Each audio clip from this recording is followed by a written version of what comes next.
They were already slightly open, but stiff from being untouched for so long, and we had to wrestle with the rustled hangings to gain entry.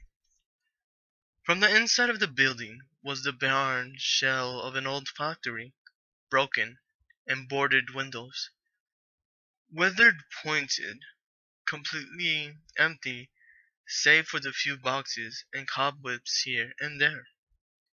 We decided to set up a makeshift camp in the center of the main room and move the spare boxes around to sit on. We had been talking and joking for a while, eating what food we brought with us, and we heard a distant crash echo through the building. Our heads all glanced to the left where the sound seemed to have originated. You guys hear that? Alex said. I shook my head, still listening, and Matt was about to say something when another crash echoed again, more faint, but unmistakably noticeable. Upon inspection, a small hallway branched off of the main room, ending in the truck iron door with a small viewing window built into its center. The three of us headed towards the door after Matt and I grabbed a flashlight from our bags and waited, peering through the scratched window at the staircase leading down the complete darkness. Basement, maybe? Matt guessed, staring at the door. A few seconds, a few silent moments passed before Alex stepped in. Well, what, whatever it is, it's gone now. Probably nothing. Let's get. Another clang cut him off, pulling our attention back to the window. Again. Again, no movement was visible in the darkness. An unsettling silence fell over us. Let's check it out, Matt said, already, already tugging on his handle. The hinges screeched loud as the ancient door opened. Are you crazy? Matt exclaimed. Relax, I said. It's probably just an animal. A raccoon, maybe. What? Are you serious? Matt teased jokingly. He laughed when Alex flipped him off and walked back towards the main room.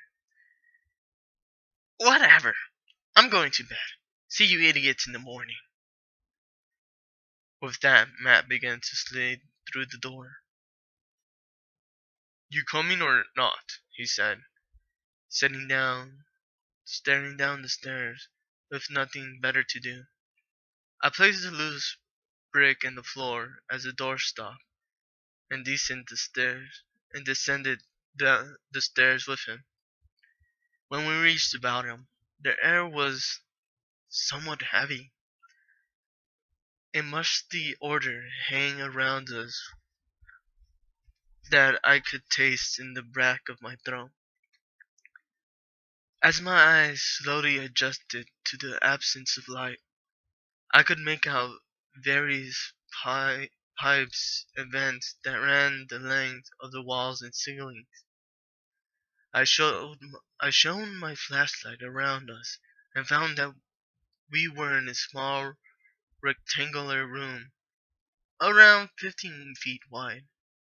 Three or four tunnels branched out of the walls in various directions, and I aimed my light down the nearest one, but saw nothing, as the tunnel only stared onwards, seeming to go on forever.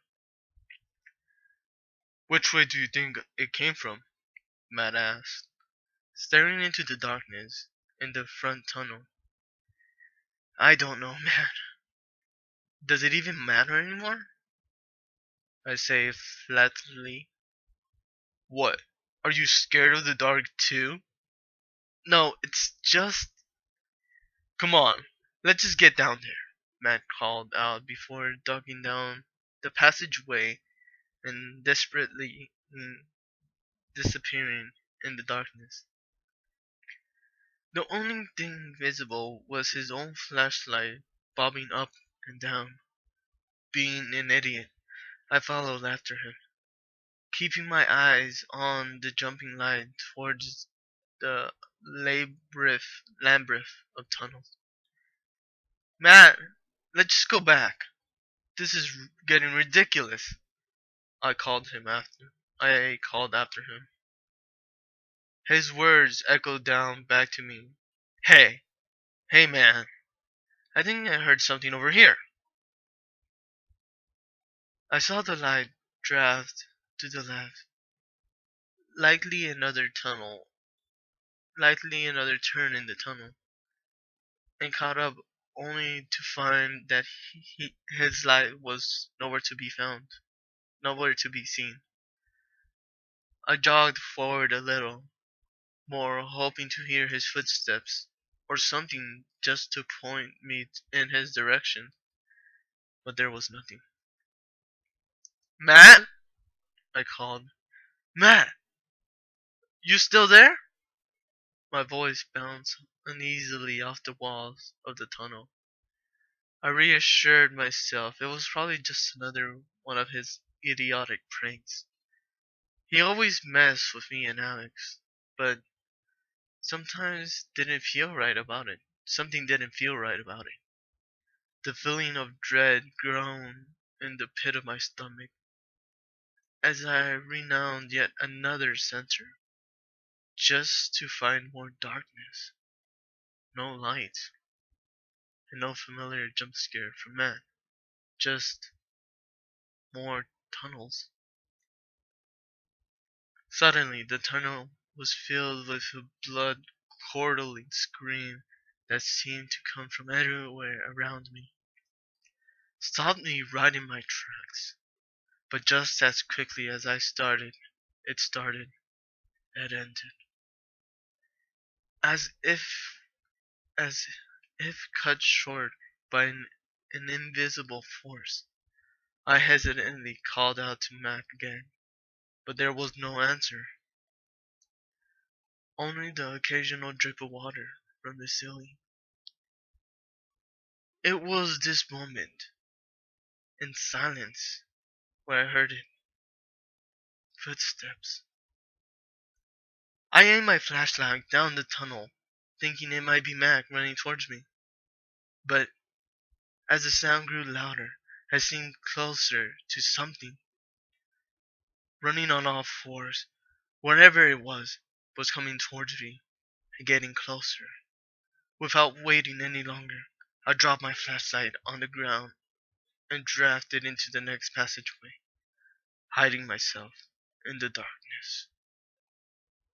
Moments passed, and as the sound grew louder, I could hear whatever it was panting and wheezing, seeming more in pain than exhaustion. Uh, The flashlight on the ground illuminated the figure now at the mouth of the tunnel.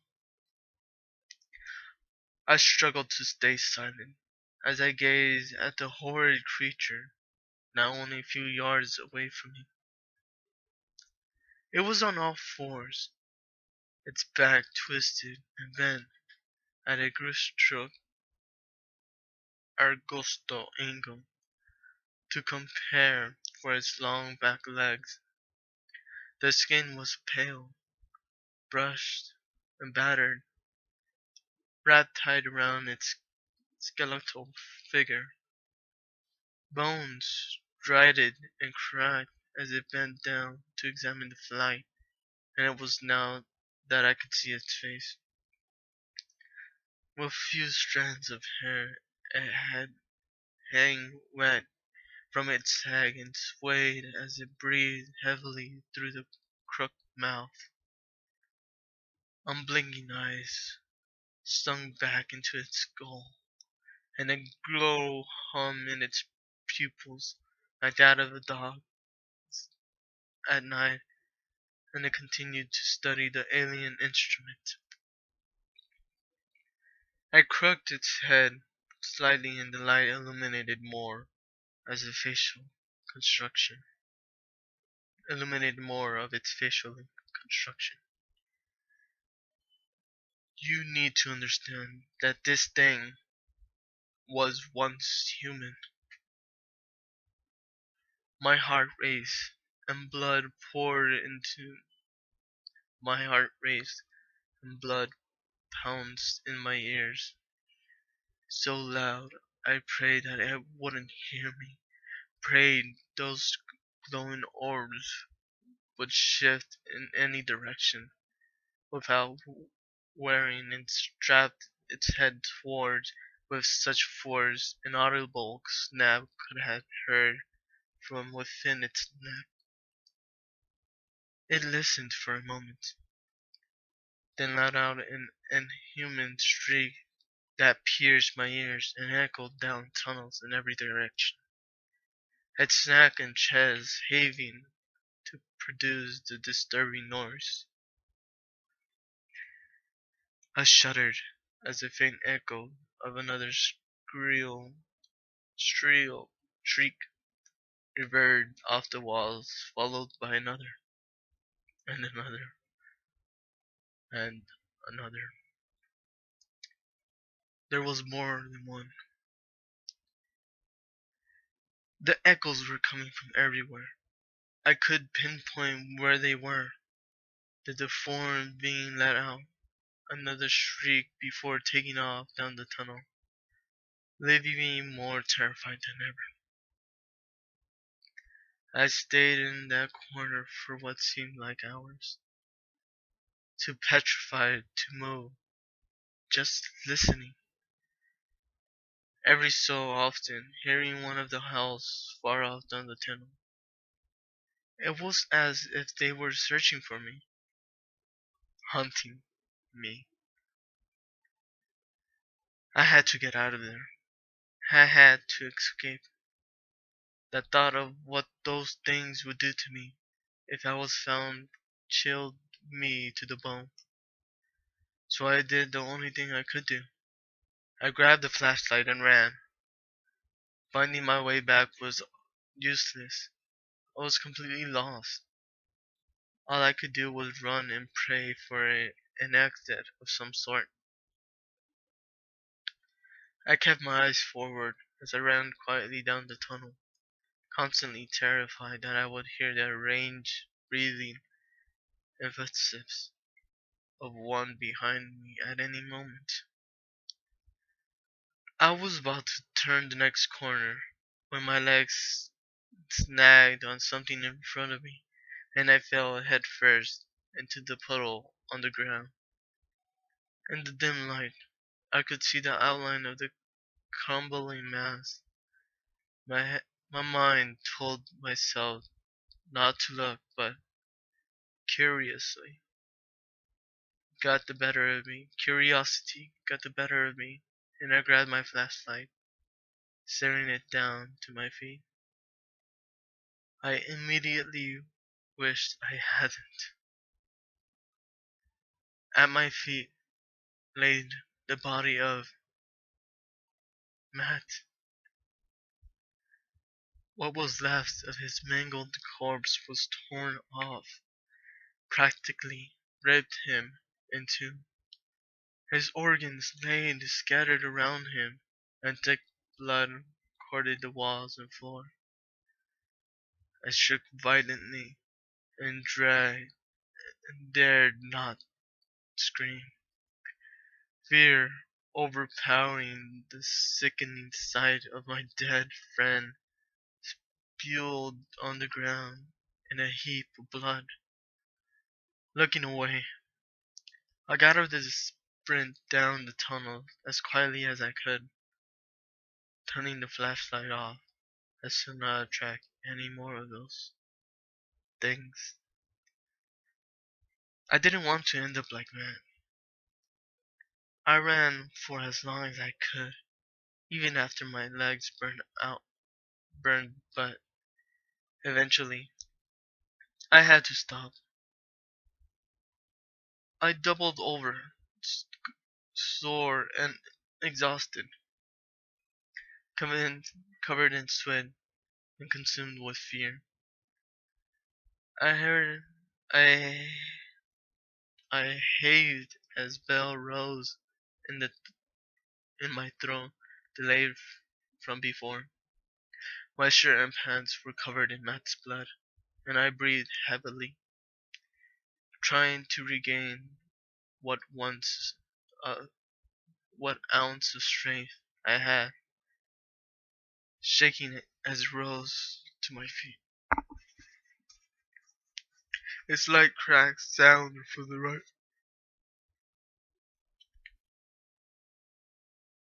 My hair stood on end, and I turned my flashlight on, but it refused to work.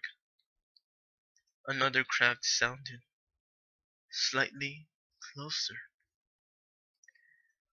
I panicked and hit the top of the light repeatedly until finally it sparked to life, illuminating the thing composed of the stiff composed of the stuff at night. Glowing pupils considered as the light window widened, lips curled back into a snarl rebellion, teeth stained with blood and rotting with decay. I inched back in fear as it shifted closer towards me, its shoulders cracking with each stare as it dislocated. My mind screamed my mind screamed at my legs to move, to run, get to get to get to out of there as fast as possible. But it wasn't until the thing threw its head back and screamed to its other pack members that I was trance, trance, released from my terrified trance. I sprinted down the tunnel, fueled with adrenaline. Its head snapped back to me when it saw my movement. It glared and bounced off all fours with inhuman speed. I sprinted as fast as I could, taking rights and lefts in the distorted tunnel. This looked so, and an urge scream were always right behind me. I couldn't outrun it. I needed to hide or find something to defend myself with. Even if fighting was useless, my eyes turned to the walls where rusted pipes ran the length and connected to the ground. In a desperate attempt, I grabbed the nearest one and pulled with all my might, hoping it would come off the wall and ease. My heart dropped as I moved one only slightly, and my hands burned as I pulled ruthlessly and the rusted pipe. The shears, the shrieks of screams of it, and now others growing closer and closer. Finally, I came free just in time as the creature cra- crashed around the corner. It laughed at me, arms outstanded and claws the air. I braced myself and swung with what energy I had left, feeling it coldered with the creature's jaw. A skeleton, a sickening crash echoed in the tunnel, and the beings screeched in pain in confusion and blind fury. It swirled at me away with its arm, knocking me back against the wall so hard I saw stars. I moaned again, its head bent to the left of the absurd angle from where the pipe has collided, before collapsing on the ground, crashing into itself, screeching for a while. I turned and ran the best I could, clutching my now mangled arm from where it has been hit, only turning back to see them fighting on their fallen comrade. It screams with it, its screams of agony went unnoticed as it was now nothing more than the food in their minds. It wasn't long, however, before they began to climb on each other to continue the chase. The wild eyes looked at me. My vision blurred and blood poured in my head as as I dunked past another archway in the tunnel. I had long surpassed my athletic limits. Let me do that again. I had long surpassed my athletic limits and was running on fear alone. I could hear their shrieks and cries just down the tunnel as they reached towards me, limbs and bones clashing with each one, tried desperately to get the first bite. I turned yet another corner, and my heart stopped. A silver light illuminated at the end of the tunnel, a drain pipe just large enough for a child. There were only moments, seconds even, between me and the mass of deformed bodies that hurled down the tunnel. There was no time to decide. I bottled for the opening and dived through the narrow space, crawling as fast as I could. It didn't matter how much hard it didn't matter how much the hard pavement scratched and tore at my knees and arms. I was so close to escape, but I knew they were right behind me, clawing, scarveling at my legs. Enraged by the infested to feed. Just as I was nearing the end of the opening, fingers dug into my ankles. Bolts of pain jolt up my leg, and I screamed in agony. I felt something scabbing in my ankle as I scrawled and drive my nails deeper into my ankle as it snared and drove. Yeah. I yelled in anguish, struggling as I was pulled back down the pipe. With a last ditch effort, I kicked as hard as I could with my free leg, feeling connected with something hard. It squealed at more in anger and pain, only tightening its steel grip on my leg. I brought my foot down again and again, desperately trying to free myself, until it finally let go. I looked back to see a bloody triangle of arms and fingers scrabbling, fighting to reach me as I pulled myself along the last remaining inch and fell. This is where my memory begins to fade. I remember hitting cold water and seeing the night sky, too tired to do anything but lay in the water. I remember looking up to see glowing eyes staring back at me through the narrow opening before I welcomed rest and blacked out. I was found washed up on the side of a river, half dead and suffering from hyperthermia. My left ankle was broken and my right forearm completely shattered. I awoke later in the emergency room. Doctor told me I was lucky to be alive, and before long, police authority came to question me. I told them everything I knew, but my story